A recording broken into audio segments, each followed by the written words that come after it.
If you've just had a binge and you're sitting with that awful, heavy feeling, then this video is for you. Maybe you're feeling guilty and ashamed, or like you totally lost control. Maybe you're already thinking about how to fix it or make up for the binge. In this video, I'm going to walk you through exactly what can help after a binge, what is best to do and what is best not to do, so that you can escape that cycle. You may have stumbled across this video straight after a binge and you're wondering what you can do. First, I just want you to take a deep breath and acknowledge where you are now. It's happened. There's nothing you can do about it, but there are things that you can do from now onwards to break this cycle.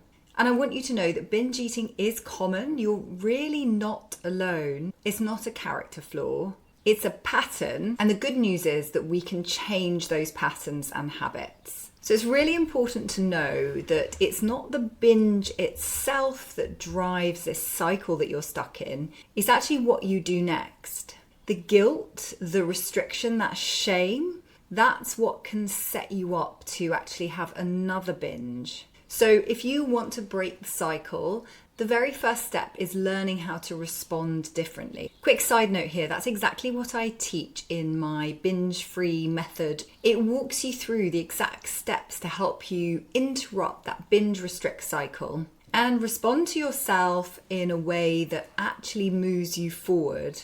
I'll drop the link below just in case you want to check it out. But for now, let's get on to the practical stuff. There are several things to not do after a binge, because if you keep doing these things, and I'll bet that you are probably doing quite a few of these things, if you carry on doing these things, this is exactly what gets you stuck in that binge cycle. The very first thing not to do is don't skip your next meal or restrict really hard. There's a tendency when you've had a binge to immediately think, right, that's it, I'm going to skip my next meal, I'm going to severely restrict. If you've had a binge in the evening, you think, well, I'm going to skip breakfast, or I'm going to cut down, compensate to kind of fix the bin. This is one of the worst things you can do, because it literally sets you up for the next cycle of binging. You see, when we restrict a lot, it actually sets us up for another binge, because the more we restrict, the more likely we are to binge the next time. And this happens for biological reasons and psychological reasons. But essentially, the research shows that if you restrict, you're 12 times more likely to binge. So really, honestly and truly, don't restrict at your next meal. The second thing you absolutely don't want to do is fall into that all or nothing thinking. There's a real tendency after a binge to think, oh gosh, I failed again. I've ruined absolutely everything. And then you might think, well, I may as well just carry on going and I'll start again on Monday, or I'll start again tomorrow, or I'll start again next month. If that sounds familiar, it's an incredibly common pattern of thinking for anyone who binges, but it's really unhelpful, because again, it sets you up for that cycle of restricting and then binging and then restricting and binging. If when we have a binge you think, oh sod it, I'll just keep eating and I'll start again on Monday, again, we're stuck in that cycle of boom and bust. The third thing not to do is don't ignore the pattern. There's a real tendency to try and just forget about it and move on. Let's just move on and get on with things.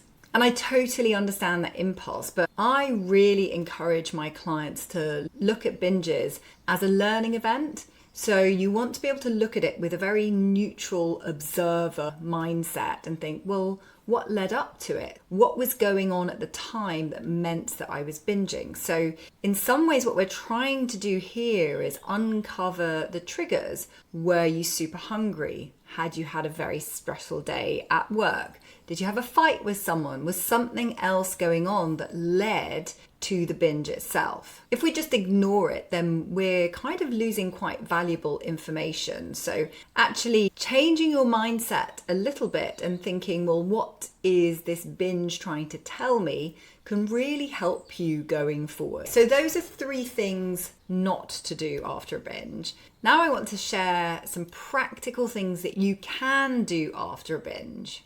So the very first thing to do after a binge is to try and reconnect with your body. After a binge, your nervous system can be in kind of like a stress response, physically and emotionally. So before you do anything else, what you can do is just take a few deep breaths, try and reconnect with your body. Maybe something like a simple body scan can help here.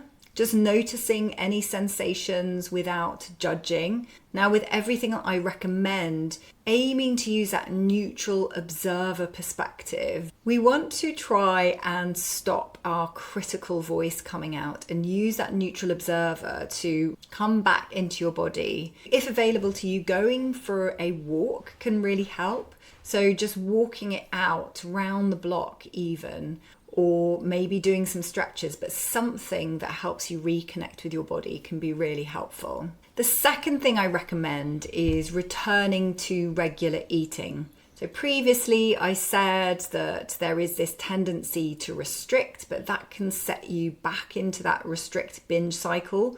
We want to really step out of that restrict-binge cycle and actually get back to a normal, regular pattern of eating. Now, this is perhaps the bit that surprises people the most because of that tendency to want to restrict, to want to compensate. But actually, like I said, this sets you up for another binge. So if you think that your next meal, rather than restricting or rather than skipping it, one of the most important things you can do after a binge is just aim to eat normally, to have a balanced meal. So trying to avoid that tendency to restrict, trying to avoid that tendency to eat a light meal or skip it altogether. And the third recommendation I have is to get curious, not critical. And maybe this doesn't come immediately after the binge, maybe it comes a little bit later, where you have a bit of space and time to just really gently ask yourself,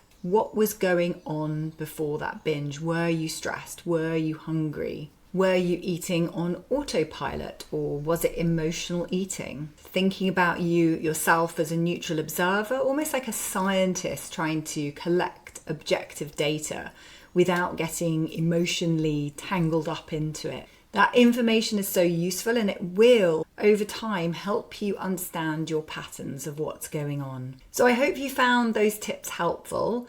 And just to wrap up here, I want to remind you that one binge does not define you. It's what you do afterwards that is more important. So you really want to resist that urge to punish yourself and come back to as normal and balanced eating as you possibly can, and get curious about what happened. This is all about interrupting that cycle and resisting that temptation to restrict or skip your next meal. And like I said earlier, if you want to have support in going deeper in this, my binge-free method mini course is a great way to get started. And a link is in the description below if you want to keep watching. The next video that I recommend is one that focuses on the one thing that is making your binging worse, because it really goes hand in hand with everything that we talked about today. And if you like this video, give it a thumbs up, subscribe to my channel, and I will see you in the next video. Bye for now.